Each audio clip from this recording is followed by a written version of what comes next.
नाज़रीन आदाब। आपने बड़ी बड़ी महंगी शादियां तो देखी या सुनी होंगी। आइए आज हम आपको महंगी तरीन तलाक दिखाते हैं। आपको उस जोड़े से मिलवाते हैं जिसकी अलहदगी महंगी तरीन करार पाई। ये हैं UAE के नायब सदर वज़ीर आज़म 72 साला शेख मोहम्मद बिन राशिदुल मकतूम और उनकी साबका अहलिया 47 साला शहज़ादी हया। क्या आप जानना चाहेंगे कि शहजादे को शहजादी हया से अलहदगी की कितनी रकम अदा करना पड़ी? तो सुनिए, गौर से सुनिए। 55 करोड़ 40 लाख पाउंड। इसके अलावा राशिदुल मकतूम ने शहजादी हया को उसकी सिक्योरिटी, बच्चों की तालीम और मेंटेनेंस के अखराजात अलहदा अदा किए हैं। दौरान तफ्तीश इस बात का भी इंकशाफ हुआ है कि शहजादी ब्लैकमेलर के मुतालबात पूरा करने के लिए बच्चों के अकाउंट से भी लाखों पाउंड चुराती रही है।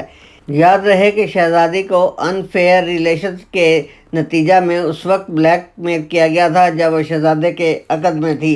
नाज़रीन, अंग्रेज़ जज का बयान है कि मियाँ बीवी में अलहदगी का ये फ़ैसला मेरी ज़िंदगी के तल्ख़ तरीन फ़ैसलों में से एक है।